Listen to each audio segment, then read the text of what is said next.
Yeah, you need an initial hole. I don't care if my pants get wet. Where's the lid? Welcome in to Keep It About Ball, bitch. Just a splash. Shitbag lizard people. Bro's QB2 is Aiden O'Connell. Fuck Sean Payton. Actually, when you add up the pick value, when you crunch the numbers, Who the fuck's Jennifer? Alright, welcome in to Keep It About Ball. We got ZBR in the house tonight, Zach, Brady, and Reed. We're going to go through some recent activity in the home league and talk off-season game plan. Of course, we're going to mention the Super Bowl, and then we'll do pick a card at the end. How's it going, guys? Doing great, man. Ready to talk some ball, dive into some fantasy, as always. doing good. Excited to be here. Well, let's get to it. We have a couple of new managers in our home league, HDP, Andrew and Steve. Andrew has already named his team Don't Touch down there. I think it would have been a little funnier if you put a me in there, like Don't Touch Me down there, and made it all one word, but it's America and he's a grown man. He can do whatever the hell he wants. Reed, you recruited Steve, so why don't you tell us what you know about him fantasy-wise? I don't know too much. This is his first time doing Dynasty, though, so he's never done IDP. Excited to have him. Happy to fill the league. Sadly, he's a Jets fan. Sure, that's punishment. That's rough. That's rough. I don't know if I've ever met a Jets fan, actually. Yeah, same. I think this is the first one I've ever met. Like, I don't even know. Is he from New York? I think. If you're not, man, that's like, how? What latched you onto the Jets? Chad Pennington? Yeah, I mean, Curtis I don't know. Martin. I'm just throwing stuff out there. I don't know. Who was that running back? Was that Curtis Martin? Was that running back? Yeah. He was pretty good. I guess I could Yeah. see. No, they were okay here and there, you know, but Yeah. damn. Big Mark Sanchez guy. Yeah. Well, good shit. Very happy to have you guys into the mix with us and HDP. Let's go ahead and move on to something a little more relevant for the non-league listeners, which has been something the three of us have been talking about in our group chat, and I think it was a good call by Reed to bring it up tonight, and that's Derrick Henry. Mr. Henry just turned 32 at the beginning of the year and is coming off a top 10 year, where if you started him in the championship year, you probably won. And our good friend and former guest of the show, Carson, has been trying to shop him about in the home league, and he wants a first-round pick. So, Brady, pretty simple question. Not necessarily for your team, but just, like, any, like, scenarios in Dynasty in general where you would give up a first-round Dynasty pick for Derrick Henry this year? Man, if it was like late in the year and you like needed like that running back that could, and you know he's already having a good year, you're not banking like before the season starts. I don't know. Like for like the first round pick maybe next year to give up just to have him for that stretch playoff push, probably, because you know like okay he's obviously still productive, you know. You're willing to ride that out for winning it all. I mean, I don't know. That's still pretty steep. I wouldn't agree with it, personally, for a 32-year-old running back. But Yeah, you wouldn't do it even if, like, you were just, like, a flex piece away and you had it, and you had, like, the 112 anyways. the one, Especially in a shallow class like this. Like say you were in my shoes now that I've traded away Kyron, which we'll get to more in a minute, but maybe.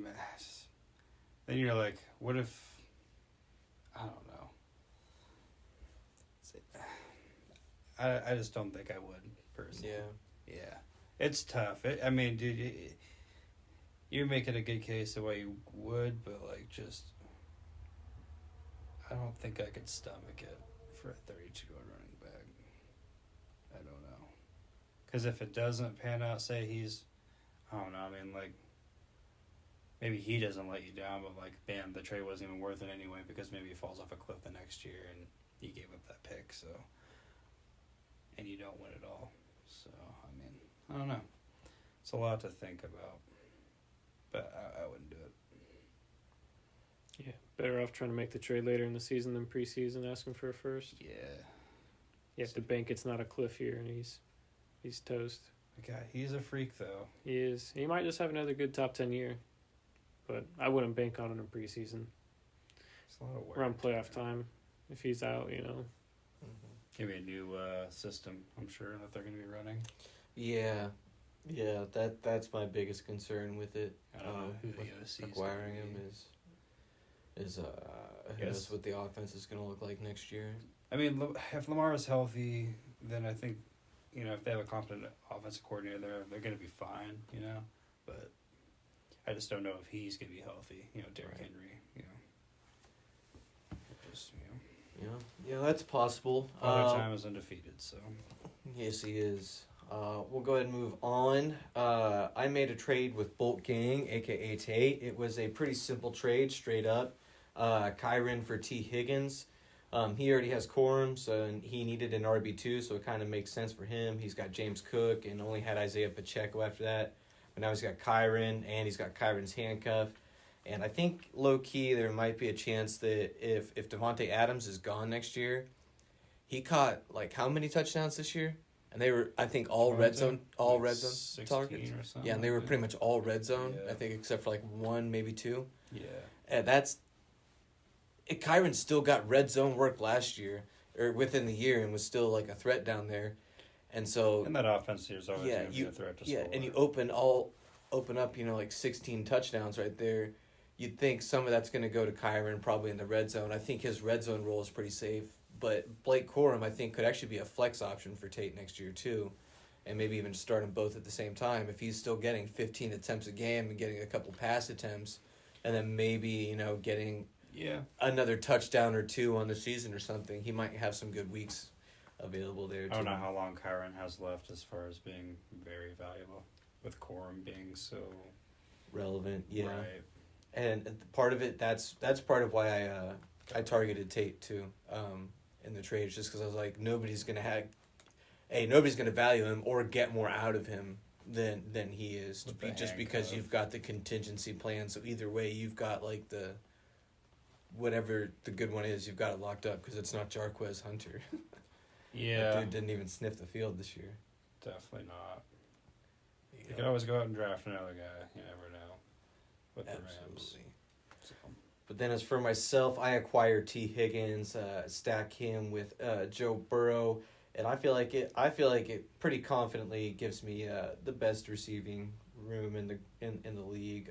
I've got CeeDee Lamb, Garrett Wilson, T. Higgins, George Pickens, Cortland Sutton, Khalil Shakir, Addison, Rashid Shaheed, and then Parker Washington and Malik Washington in a league that counts return yards. I think those being my bottom end guys, definitely the highest floor. I feel like out of the receiving group. I think AB might be better. He might have the higher upside, but I definitely think I got the better floor though. I was He's slightly got a lean lot. AB, but it's pretty close. It's pretty Yeah. fucking close. I mean, I get your depth is pretty solid. Yeah. I mean, yeah, you're splitting hairs, really. Mm-hmm. Honestly. Absolutely. So my question on that one, basically for both of you guys, is how do you grade the trade for Tate, and how do you grade it for me? It's pretty fair as it gets, really. Because you needed a running back, and not necessarily you needed a receiver, but with the value you got out. I mean, I probably would have slightly into your value. I value receivers more than running backs because they're going to play longer. Mm-hmm. A receiver at 27 is still relatively young. A running back at 27, I don't know how old Kyron is, but it was for an example, I think he's 25. Yeah, Yep. It's pretty close to 3 years, and he's gonna be like shit, falling off a cliff probably. Potentially. Or I guess I don't know. You never know with running backs. You're just so Yeah, we got pretty. I mean, the cliff was so real there for a while there, and then now it kind of feels like that narrative's kind of going backwards or back towards the other way a little bit right now. I'm not saying it's flipped. The running game is more relevant now. Because of the defensive adjustment. It's crazy. Like the league shifts every couple of years. Like, all right, high flying offenses. Okay, we're gonna put more safety help out there, and running. I love the running game. I'm glad it's relevant. Nothing more demoralizing than being able to run up down someone's throat and they can't do anything about it.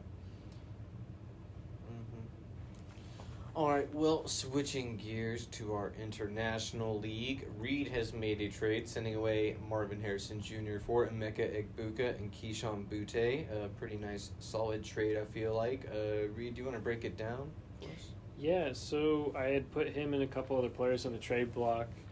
Just Steph reached out to me. He had originally offered a first.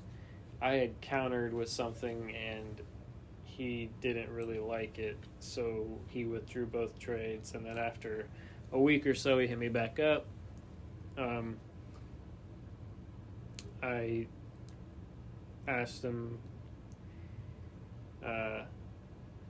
for Egbuka in a second, and he sent back Booty and Egbuka, and I needed receiver depth. I hate drafting first overall in dynasty startups, so my BPAs were Mike Evans, Tyreek Hill, and who's the other?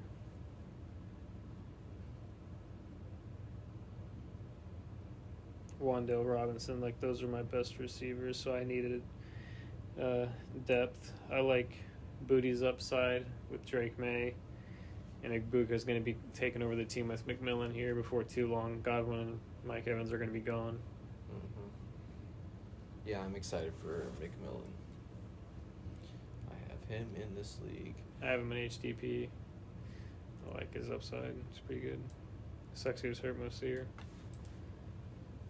The Bucks had a weird year, it seemed. Yeah. All right. Well, in Sydney Sweeney's peak, there I feel like is a storm of pick trades brewing. I feel like a lot of people are inquiring about picks. I've had a few inquire about the 102. I even had someone inquire about the 101, thinking I had it. And just there's a lot of picks on the trading block, including mine. Brady, do you have any interest in trading up in any drafts this year? Not really. Not really? No. I think with this year's class, you're looking at like 5, 6, maybe at best. Surefire, like, yeah, you feel good about it. And after that, man, you're throwing darts at a board. Personally, it's just not a deep draft.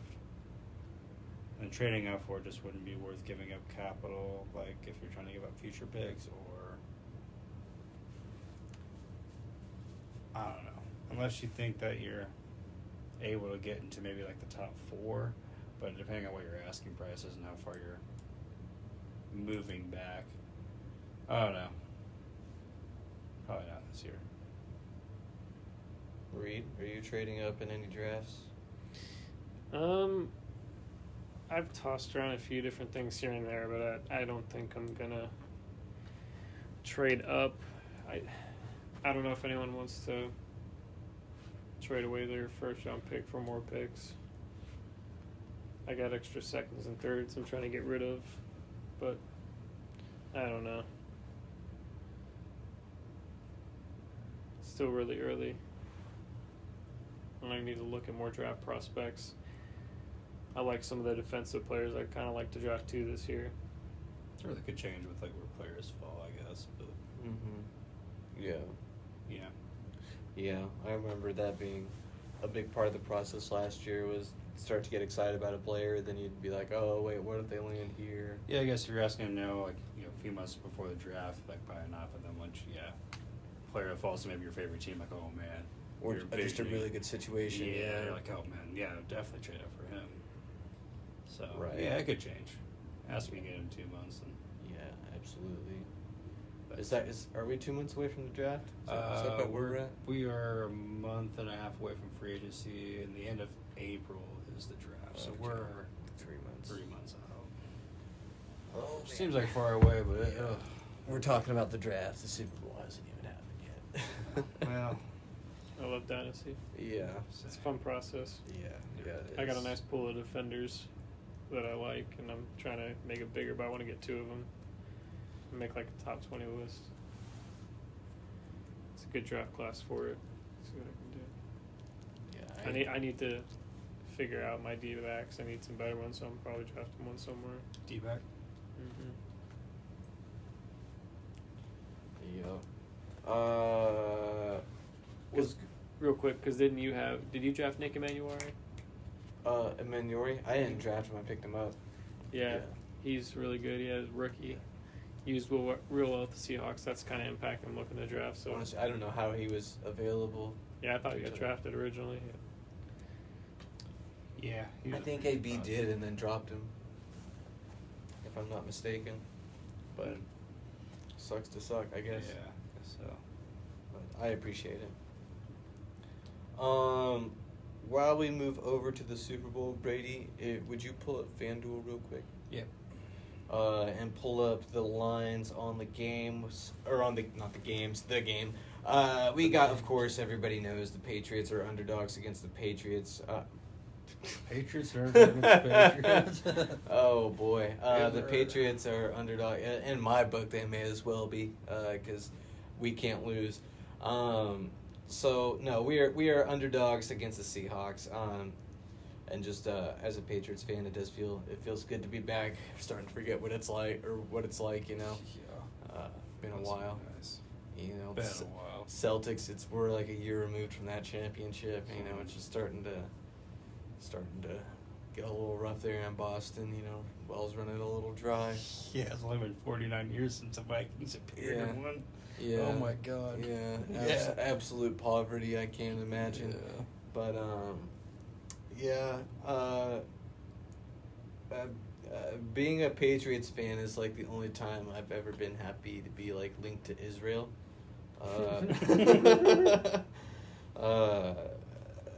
Netanyahu and Kraft being close. You know, whatever. We're gonna keep it about ball, but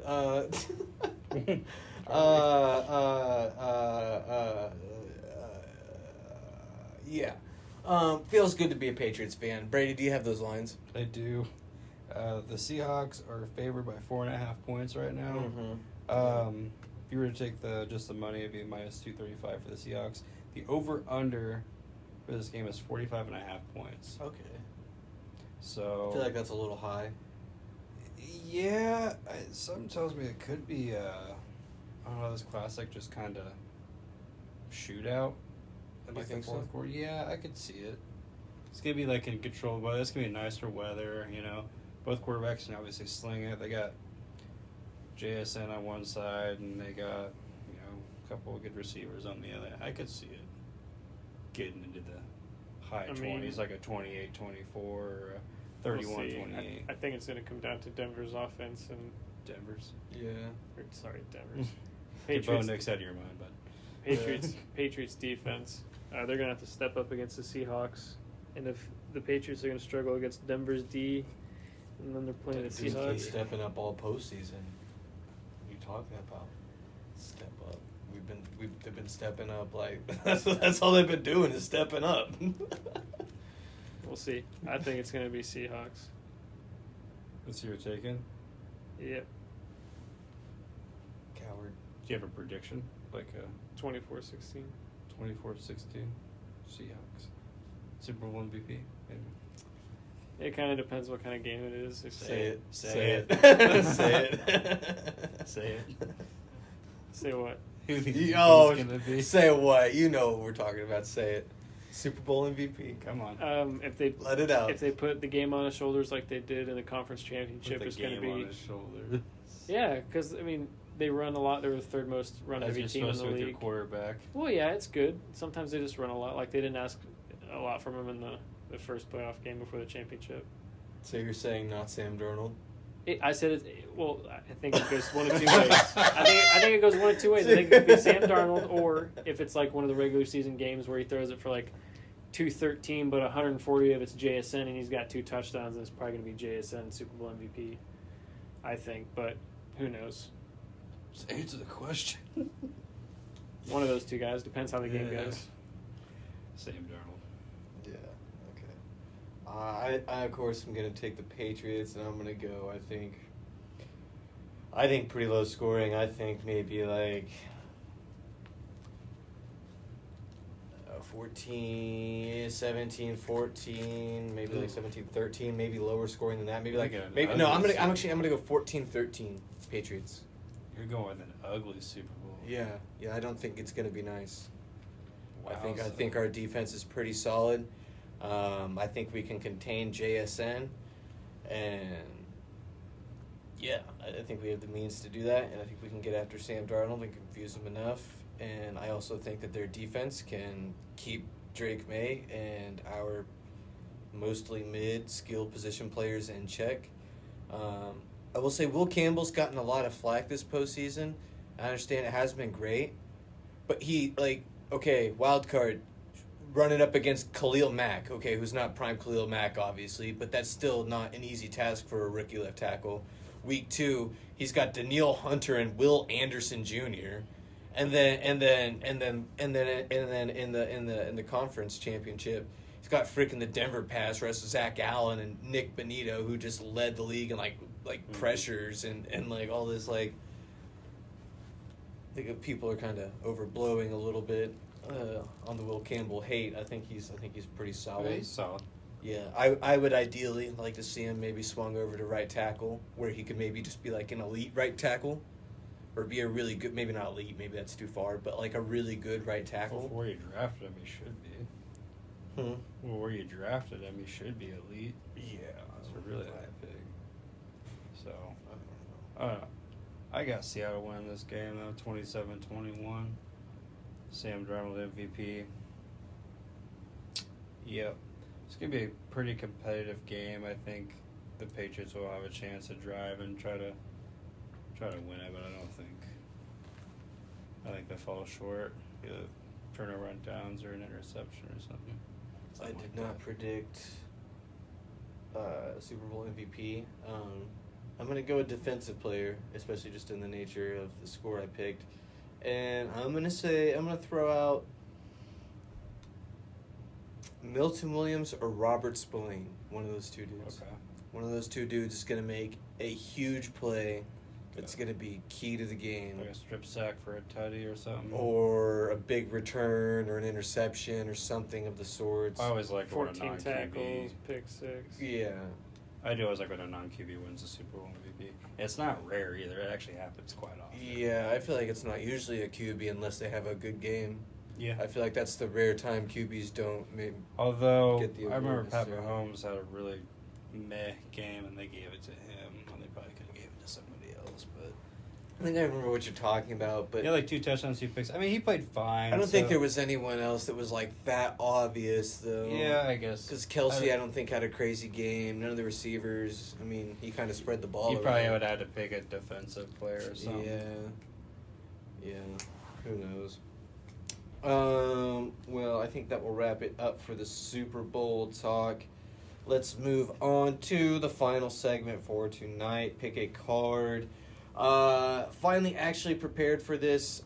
This is where I pick a card from my random stash of over like 5,000 cards, all from like before 2005. Mostly in like the 90s, as is tonight's card. It's just like a way to visit the past for some of us unks as we've graduated to. And this week's pick a card is and it's also to like show or pay some homage to players that might not have otherwise got it, because a lot of these guys are not necessarily big name players. They're just dudes, just dudes. Jags, just a guy. Well, and not even necessarily just a Jag, because this guy we're going to talk about tonight was not necessarily a Jag, but he was a dude. You know what I'm saying? Like, he wasn't a star or anything, but he was a dude. Probably an elite pull for like a generation above us, you know, for like maybe 2 generations above us. But this week's pick a card, without further introduction, is Eric Howard. He was a nose tackle for the New York Giants and Jets. Born in Massachusetts and drafted out of Washington State. He, that's the Modelo kicking in. Had a solid career. He played 139 games and started 94 of them. Finished his career with 403 total tackles, which is pretty good for a nose tackle. 33 sacks, not bad for a nose tackle in that era, and 3 forced fumbles. One of which was actually a little legendary. One of the bigger plays in Giants history, according to his Wikipedia page, which is where I got all this information along with his PFF page, which I was surprised he had as far back as he is. But it was in the NFC Championship game against the 49ers, and it was like within the last 2 minutes. I went back and watched it, and for you football sickos, this game is available for free on YouTube, the 1990 NFC Championship game, commentated by John Madden and Pat Summerall.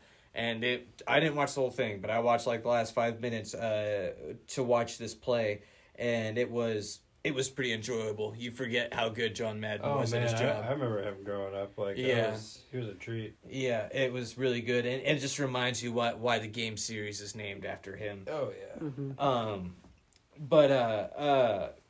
So the running back is coming up. The 49ers are trying to run the clock down. They're up by a point. And they're trying to run the clock down. Joe Montana is on the bench, and Steve Young is in because he's shaken up. And this guy, Eric Howard, stops the running back pretty much in the backfield. Basically, is getting double teamed and still like stops the guy like through the double team. And like he didn't tackle him, but like kind of gets him loose and kind of gets the ball wiggling around a little bit. And like while the running back's trying to like shake free and bounce out. And here comes Lawrence Taylor. Oh, man. Here comes Lawrence Taylor, and he took that ball and got on the ground real quick. And then the Giants offense went down the field a little bit farther, kicked the game-winning field goal, won the game right there, and went on to beat the Bills in the Super Bowl. So kind of like a season-saving play, just fighting through that double team to keep the season alive and ultimately get them to a championship. They beat the Bills that year, right? Yep. Mm-hmm. Yes, sir. I really wish my mouse would. That might have been the first of their 4, I believe. Yeah, 90, yeah. Yeah, it was in 90. Yep. But yeah, that game is on YouTube for free for anyone that would want to check it out. And just 2 things I do want to mention about the broadcast while I was watching it is Bill Belichick was on this Giants staff. Yeah, he's a D coordinator. Yeah. And it was funny hearing John Madden talking about him, like when he was still like the young buck before he was like Bill Belichick, the way we always hear about it now.